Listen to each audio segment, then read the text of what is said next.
Hello everyone, I'm Jennifer Raye, and in this practice video here we're going to do a 60-minute yin yoga practice. So if you're unfamiliar with yin yoga, this is a style of practice where we hold postures, mainly on the floor, for longer periods of time.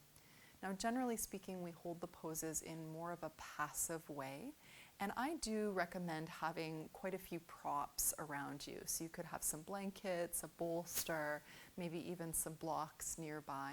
And this will help to support your body so that we can stay in the poses for longer periods of time.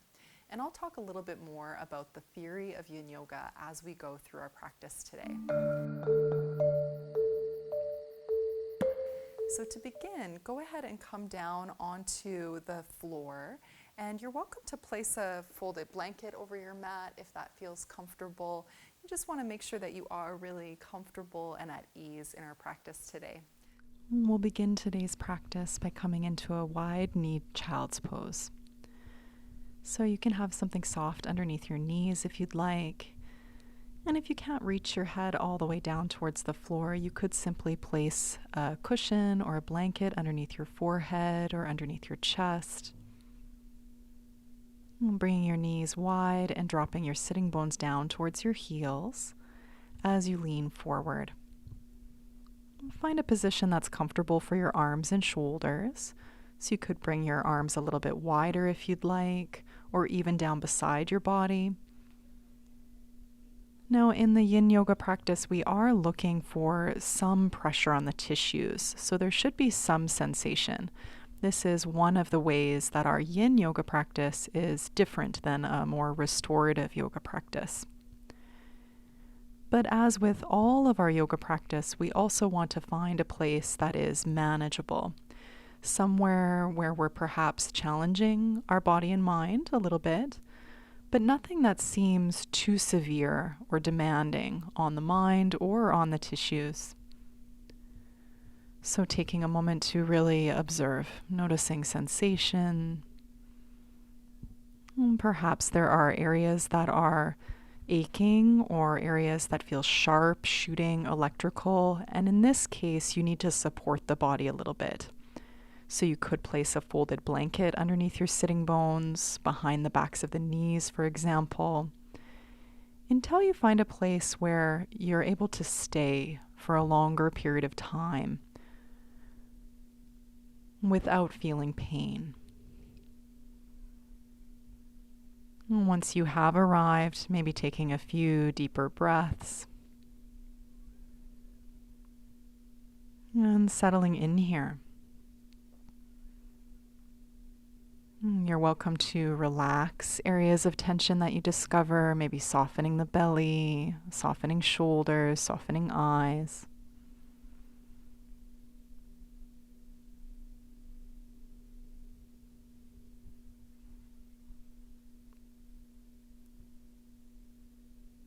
Setting the simple intention to arrive more and more fully here.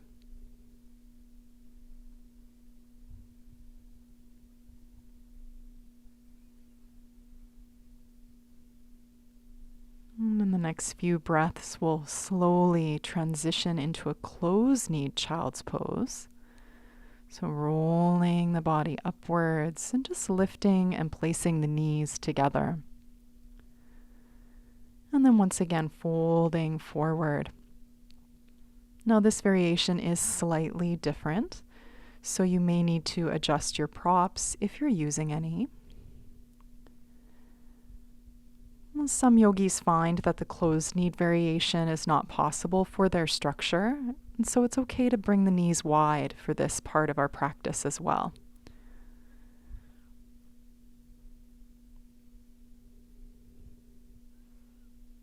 During the practice of yin yoga, we sort of play our edge. We come up against perhaps a little bit of difficulty, a little bit of challenge,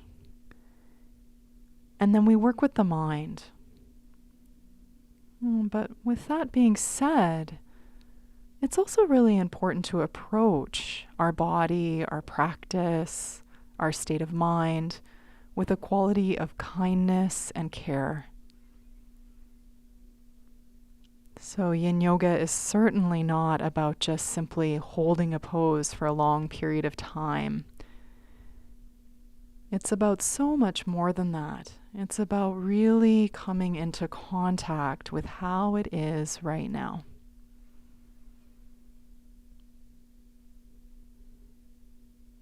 And then really cultivating the quality of mind that says, this is okay too. So if at any time you feel the desire, the need to move, you are welcome to do that. You could roll up, shift your body, and then come back into the pose. Now, at times that desire to move is much more about our anxiety. And in that case, it can be helpful to simply work with the mind, noticing the state of mind. Perhaps a sort of restlessness is present, an aggression, a boredom, or a sleepiness. And in this case, we aim to simply be with what's here.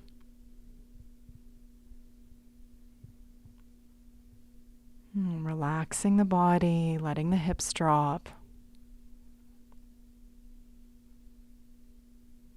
Softening areas of tension. And again, returning to that intention to be here now.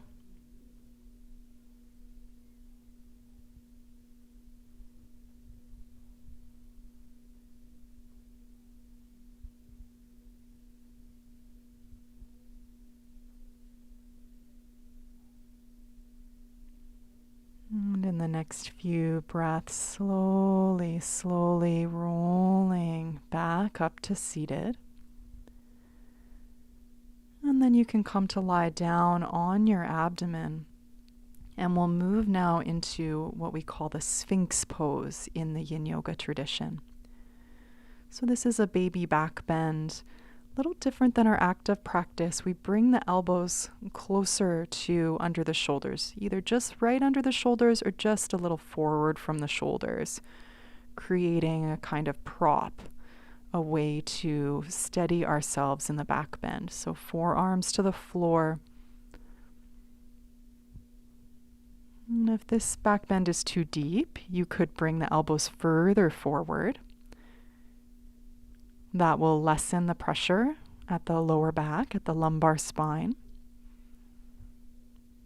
And remembering here, we're going to stay in the pose for a few minutes. Most of our postures in today's class will be at least a few minutes.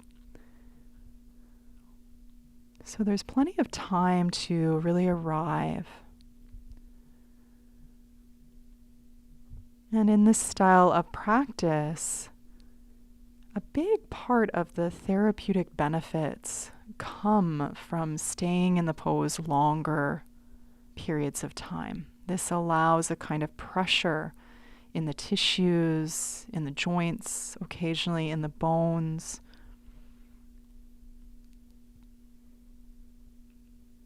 You could call this pressure appropriate stress. So here we're stressing appropriately the lower back, all of the ligamentous structures that wrap around the vertebrae. We're also gently lengthening the front body, the ventral plane.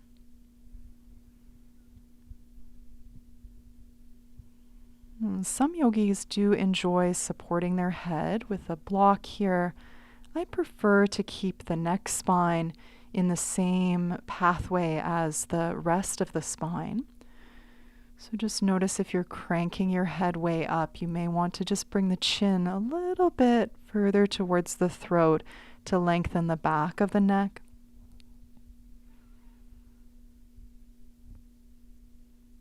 Of course, there are natural curves through the length of the spine. And here we're really emphasizing the natural curve of the lumbar.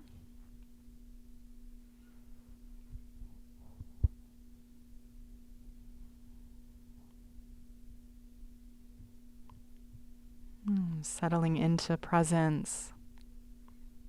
And as you settle, perhaps taking another deeper breath.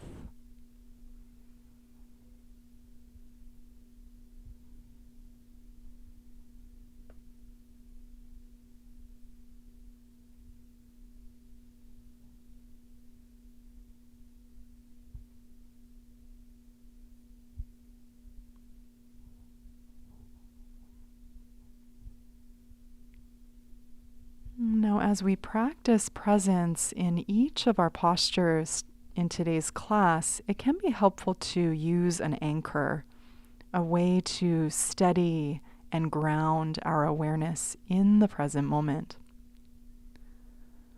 So you could simply use the movement of the inhale and the exhale.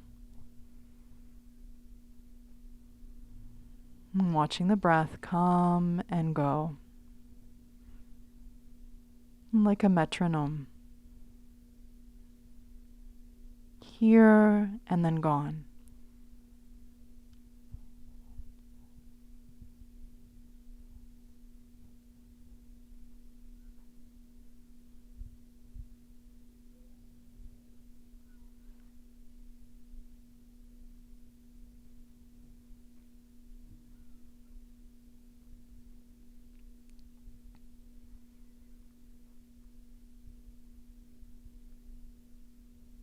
Now, in some ways, this practice of presence is simple, but of course, that doesn't make it easy.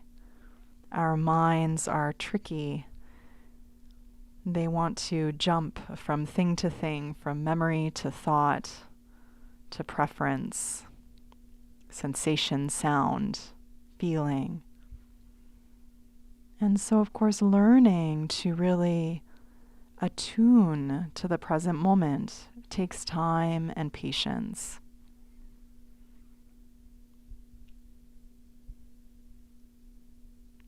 Sometimes in the Buddhist system, we describe it as training a small puppy. We do it with a sense of care. The puppy scurries off, and we take a moment to really calmly bring that puppy attention back to just this moment, over and over again.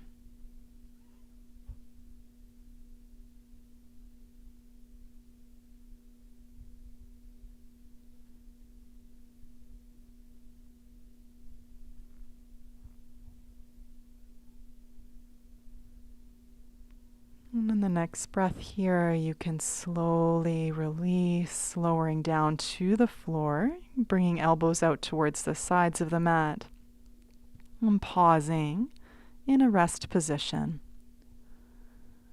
You could notice the body here, observe the flush of sensation, the pulse of blood, prana, chi through the tissues, through the energetic channels.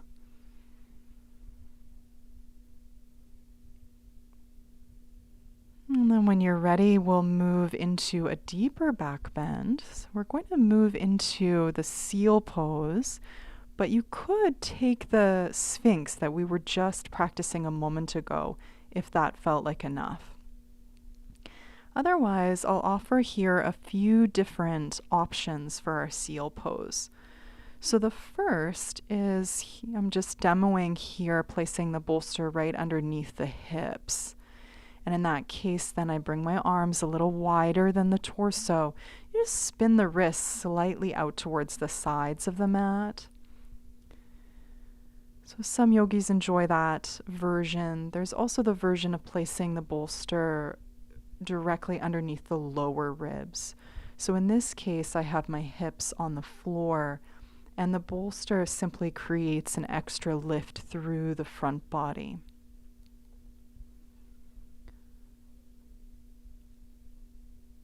Okay, and then finally, there is an option without the props. And again, the arms are a little wider than the torso. There's some gentle yang activation here. You're pressing into the floor, gently lifting the chest upwards. So yin yoga is definitely not just about collapsing into each posture. There is sometimes a gentle lift or a gentle engagement in one area of the body while we create a lot of softness and passivity in other areas of the body at times. This will also really depend on your particular structure, your past injuries, limitations. And so really a fundamental practice in all of our yoga practice is paying attention to our own situation, what it is that we really need. Okay, so checking in with sensation here. If this feels too severe or too extreme, especially in the lower spine, just take a lower version, maybe coming back to your forearms.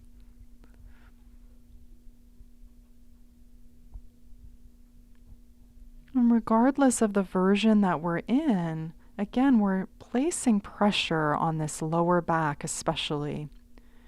If you are in one of the seal variations with the arms straight, we're really starting now to activate the fascial lines and the energetic meridian lines along the arms and the upper chest. So simply enjoy one more breath here. And then you can gently lower all the way down, bringing elbows out towards the sides of the mat.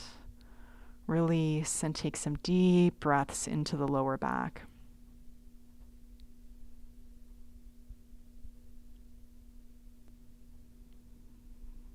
Okay, and then we'll just transition through a little bit of active movement to circulate the chi through the spinal column, coming onto all fours and doing a few cat-cows if that feels good for you. And placing the hands underneath the shoulders, rounding the spine, and arching the spinal column, lifting the head and tilting the hips forward. A few more like that, maybe moving with the breath. Good, and then we'll transition and come into our butterfly pose next. So for this variation here, you're welcome to sit up on a little bit of a lift. You could sit on a folded blanket like I am. Or if you have more open legs and hips, you are welcome to sit straight on the floor. Sitting up on a lift generally helps us to find more of a forward tilt in the pelvis. But again, this will depend on the openness in your hamstrings and your hips.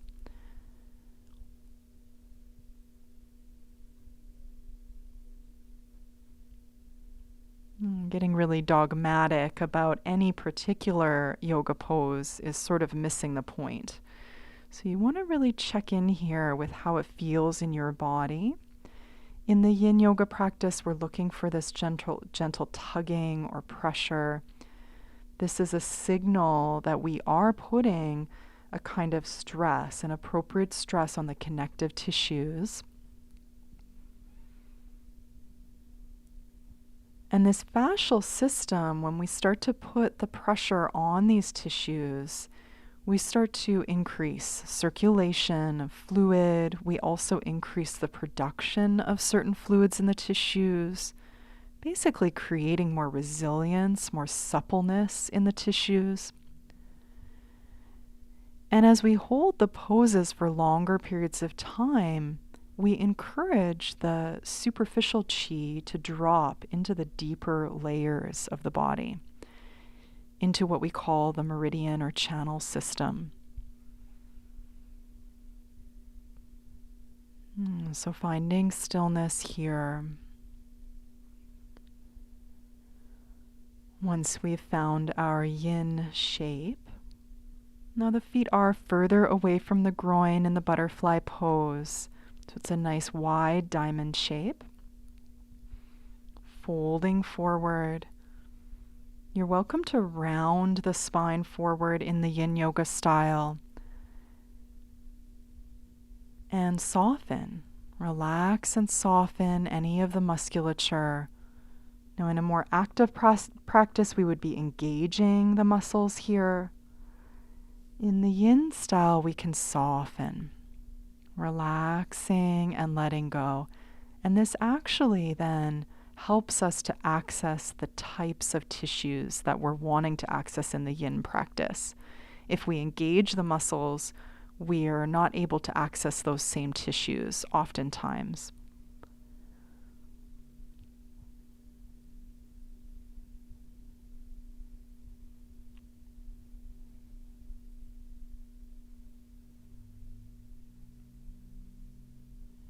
Returning to our practice of breath and body awareness.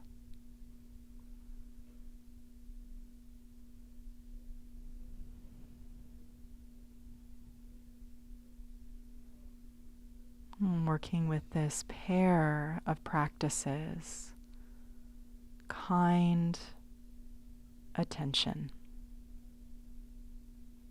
gentle awareness.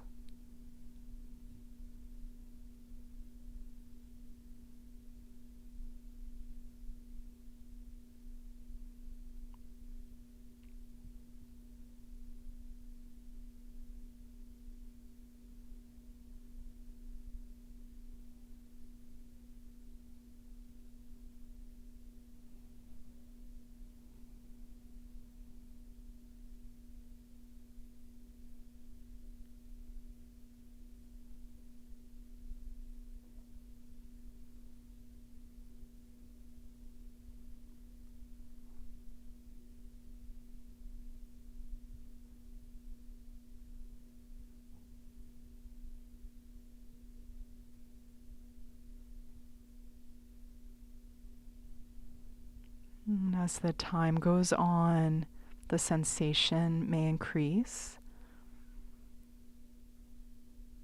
You may also begin to notice all of the fluctuations of the mind. And so that's why we have this anchor to return to.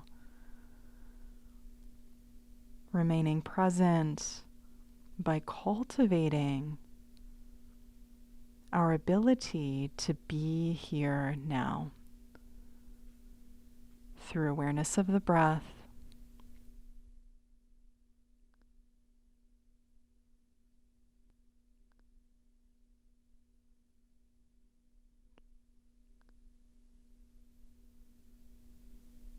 and then slowly you can place your hands to the outsides of the knees, draw the knees together. And we'll come now into our next yin yoga pose of Dragonfly. So this one now we have the legs wide, and once again we fold forward. There are many variations for each of the yin yoga poses, either using props or not using props. So here I'm demoing rolling, rounding forward and supporting the head. You could also place supports underneath the knees or the hamstrings, especially if you have history of injury there or concerns about the hips. Now, if you're not folding forward due to a history of injury, concerns around the lower back, for example, you could take these poses against a wall. So in that case, you would throw the legs up the wall and bring the legs wide.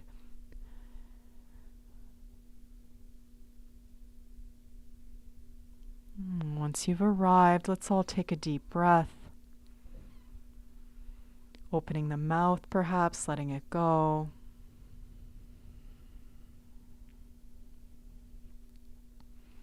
And as we settle into stillness, as we settle into silence, the chi drops deeper and deeper into the energetic system. Now this system of channels runs through the organs. Of course, there are many different pathways in the body that we call meridians or channels. There are the primary channels, And then there are many other smaller tributaries, little connecting channels that have various purposes. Now, this is all according to the Taoist or the Chinese medicine perspective, but there really is a map of the energetic system in many different traditions. In our yoga system of Ayurveda, we have the system of nadis that really spell out this same concept of energetic pathways. And we can affect these pathways, this flow of prana or chi, in many ways, through movement, through this gentle pressure on the tissues and the joints, through attention, intention, through breath, meditation. So here, harmonizing the flow of the channels, in particular, you'll probably feel the targeting of the inner leg up into the pelvic bowl. And if you're folding forward, if you're rounding the spine forward, you'll feel the activation perhaps along the lower back and up along either side of the spine.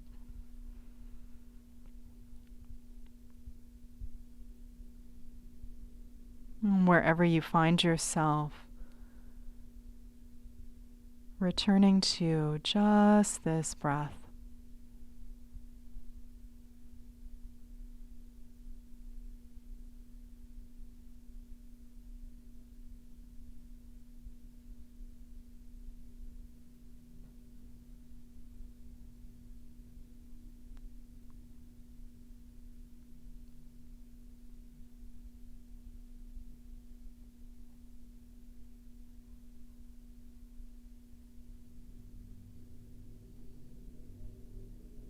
And then on the next breath, slowly rolling back up. And you can gently draw the legs together. Place your hands out behind you if you'd like. Lift the spine, take a deep breath, opening the front body. And then from here, we'll just transition onto our backs.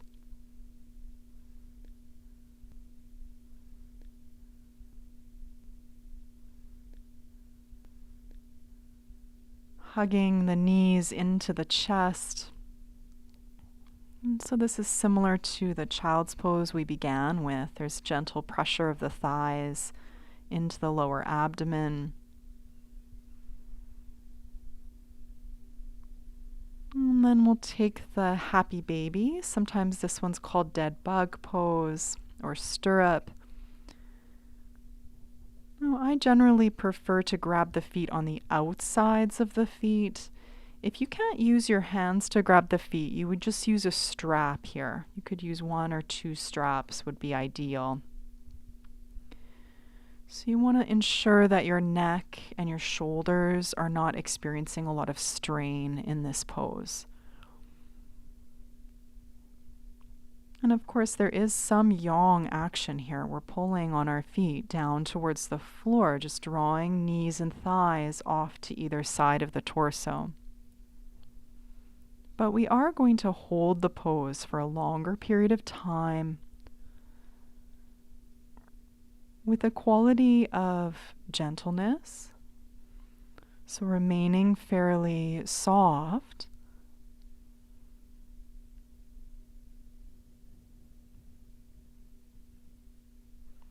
And this can be quite a challenging pose for the hips.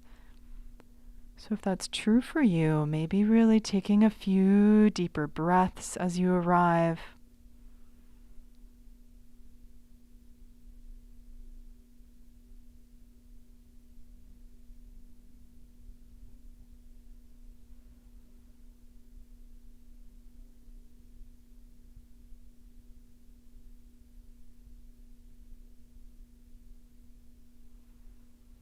And for the next minute or so, we'll just do a breath practice together as a way to really hone the attention here. Okay, so we'll do a counting practice. You're welcome to count along with me, or just find your own count.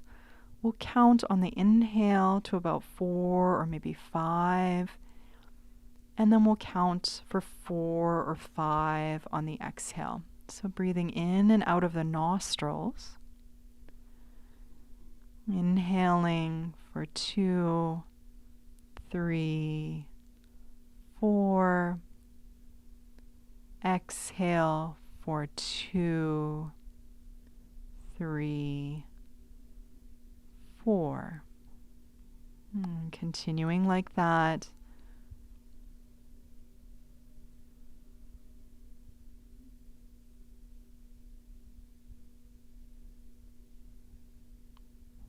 And with the breath work, it's oftentimes really beneficial for you to find your own rhythm here.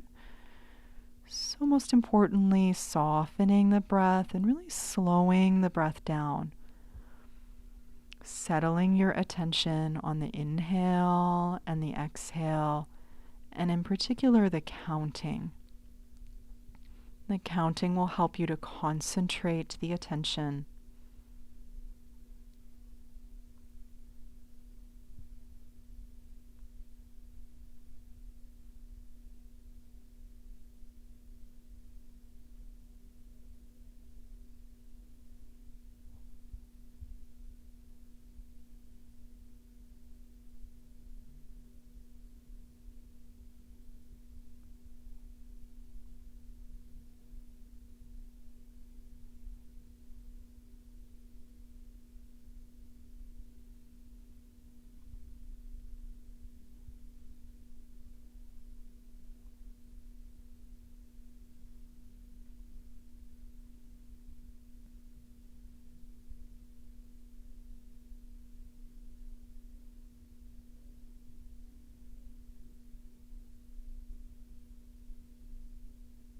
And then on the next breath, slowly release. You can hug the knees into the chest once again.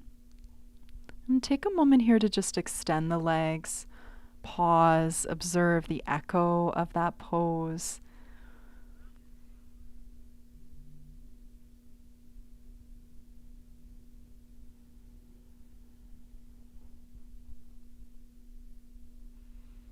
And then hug your knees in. We're going to take a twist. So we'll bring our arms out to T, palms facing up.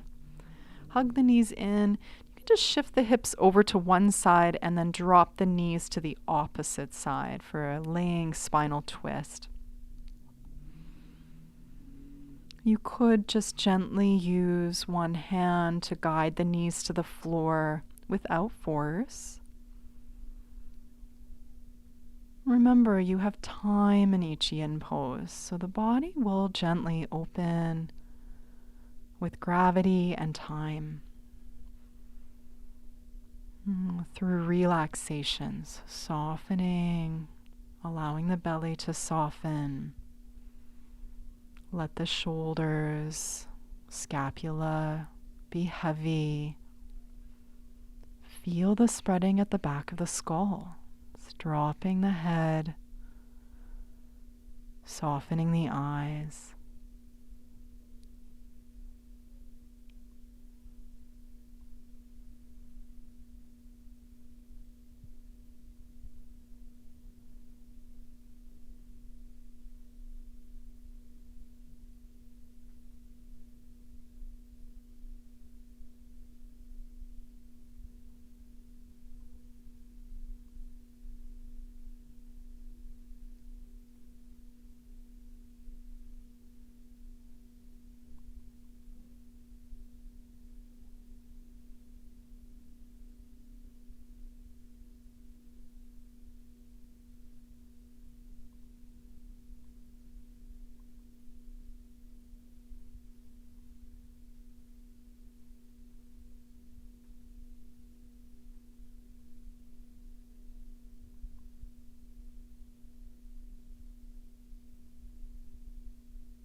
Dropping into silence, dropping into stillness.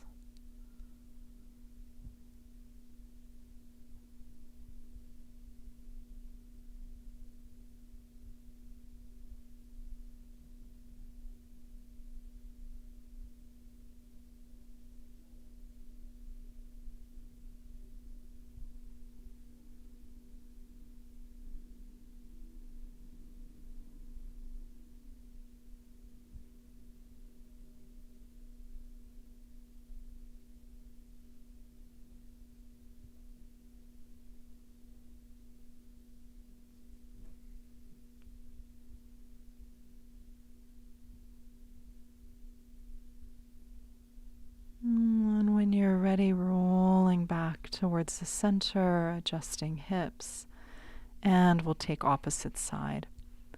So you can shift your hips over towards the one side and then drop the knees to the other.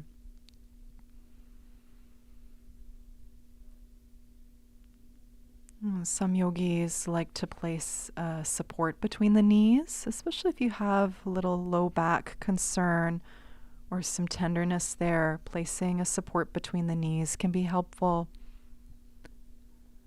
Take your time as you arrive to really set yourself up. Relaxing belly, letting the shoulders drop. Settling into silence and stillness.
Returning to your breath as we've been practicing, working with this simple mindfulness of inhale and mindfulness of exhale as a way to anchor our attention right here.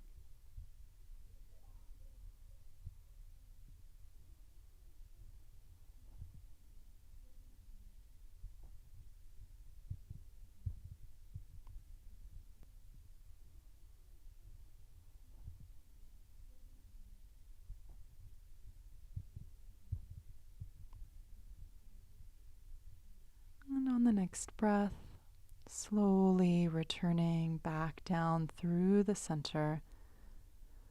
You can extend your legs for a moment, and then we will now transition to our resting pose of Savasana. I'm going to guide you through a short relaxation practice here, so do take your time to get yourself set up. You can place a blanket over your body like I have, perhaps placing something over your eyes like an eye pillow or a little blanket. Ensure that you feel comfortable. So extending your legs, allow your feet to fall gently out towards the sides of the mat. You could even bring your legs a little wider than your hips. Resting your arms to the floor and inviting some space in your armpits, some space between your forearms and your torso. Palms facing up, if that's comfortable.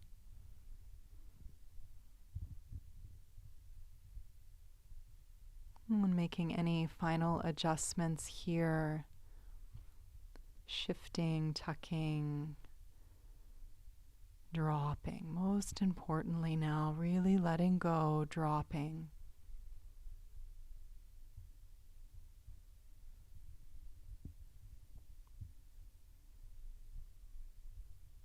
And we're going to rest here together for a few minutes. And then at the end of our relaxation pose, we'll move to a short meditation together. It's so important that we give ourselves the opportunity to rest in Shavasana. Shavasana provides an opportunity to really integrate all of the movements we've done, all of the inner work that we've moved through. Now we simply give the whole system this opportunity to reset. Physical, mental, energetic. Just now letting the bones go, letting the bones drop, perhaps closing the eyes, and softening any areas of held tension. Let the belly soften, maybe opening the mouth a little bit, softening the jaw.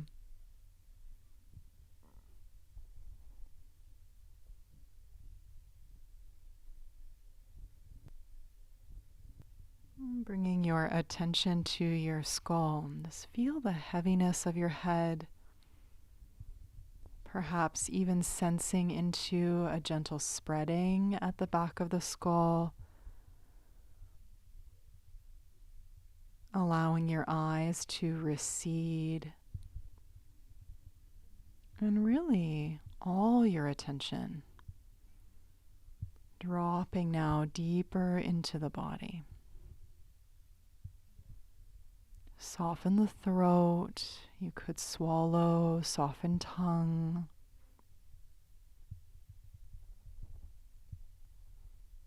Invite your shoulders to drop. Feel any spreading and widening at the back body, either side of the spine, arms, forearms. And allow your fingers to gently curl up towards your palms. Feel the heaviness of your hips. Release any gripping in your pelvis, in your belly. And invite your breath to flow naturally, without effort. Every breath full of ease.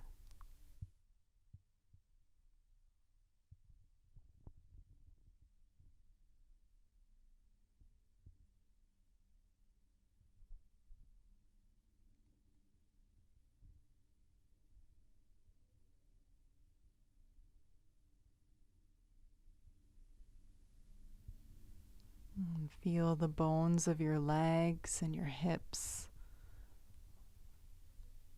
heavy.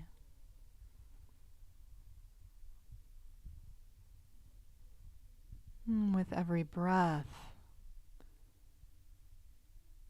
this weight pulls you a little bit closer to the earth.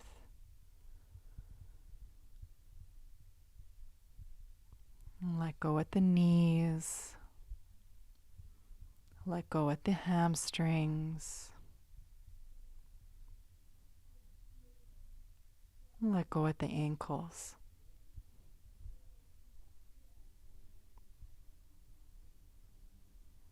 Feeling the whole body now, resting and letting go.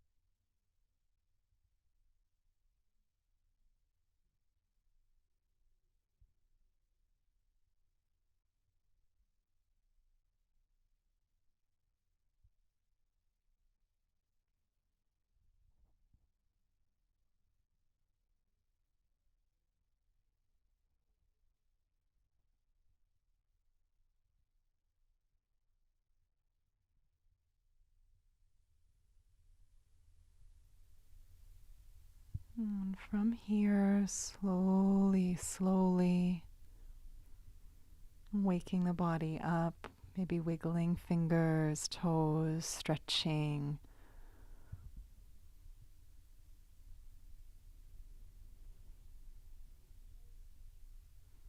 And then you can roll to one side and press your way up to a seated position. You could sit up on a little bit of height, maybe on a cushion or a blanket.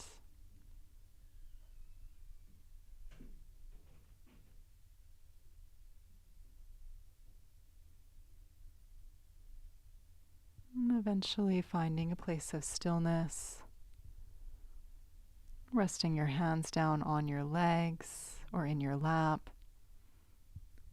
gently closing the eyes, or just simply casting the gaze downward.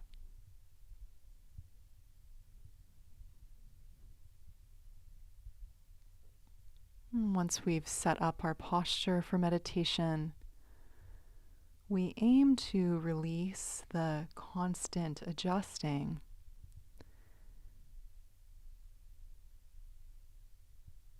and from now we turn our attention towards the internal practices of breath and body awareness.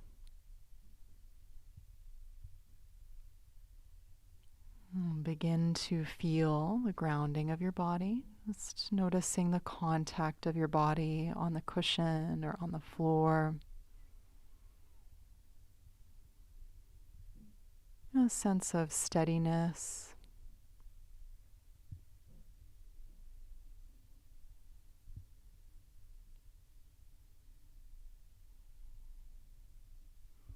And enjoy a few deeper breaths.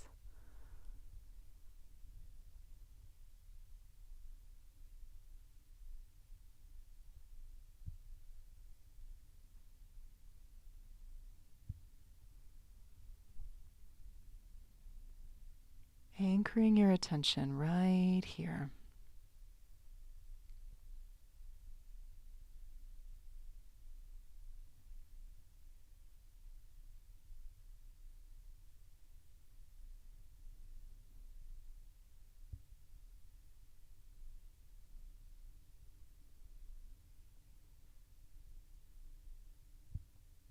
And this is what the Buddha had to say, one of the things about mindfulness. He said, "There's one thing, monks, that cultivated and regularly practiced leads to a deep sense of urgency, the supreme peace, to mindfulness and clear comprehension, to the attainment of right vision and knowledge, to happiness here and now, to realizing deliverance by wisdom and the fruition of holiness. It is mindfulness of the body."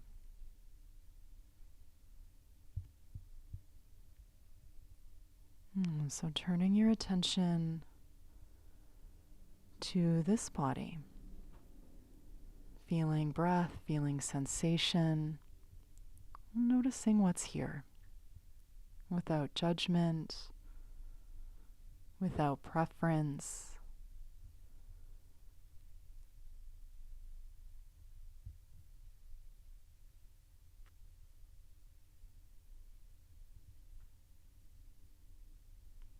And witnessing the here and now.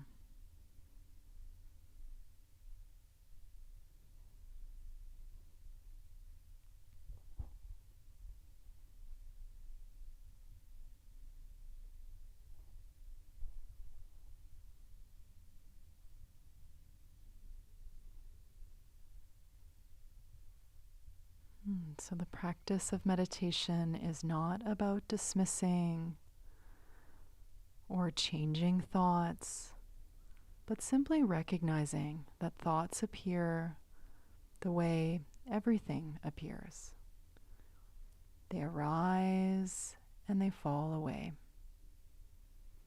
So if the thoughts are carrying you away, just returning now to the truth in the body. Observing just the same, the rising and fall of sensation.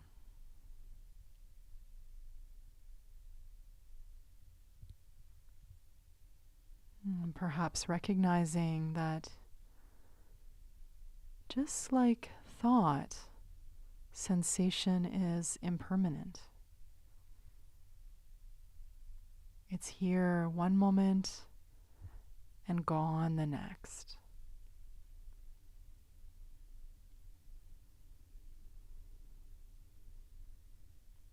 Like clouds in the sky, like drops of dew.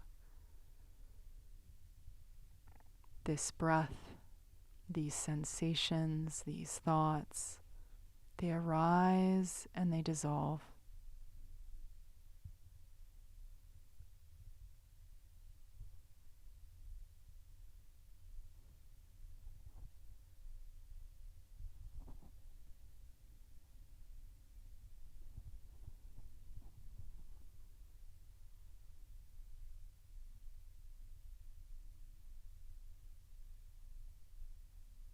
Sitting with this breath, sitting with this sensation, observing its texture, its feel.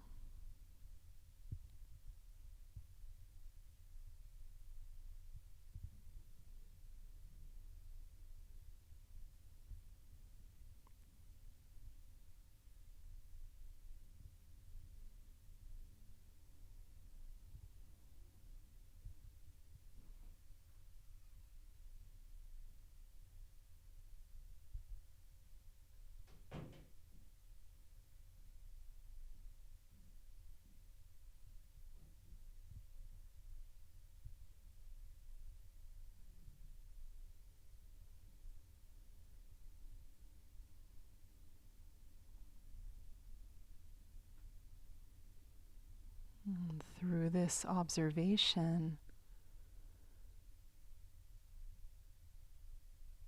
we can become very intimate with this truth of impermanence. All experience, arising and falling away.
And if the mind becomes distracted, returning to the here and now, over and over again.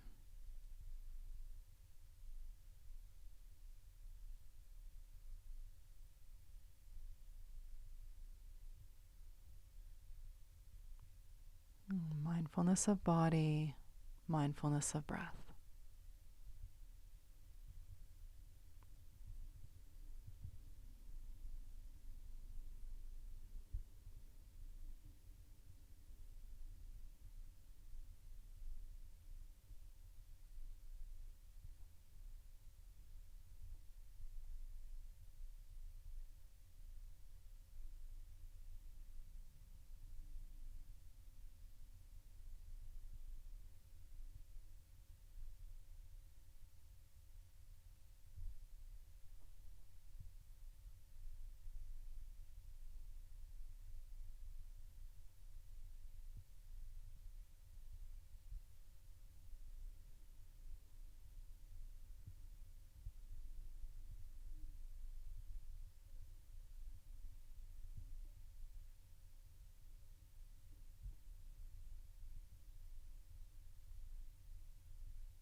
bringing the palms of hands together.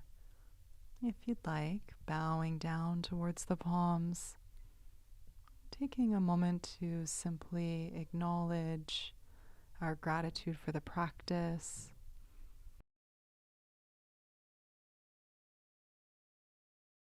Thank you for your practice. Namaste.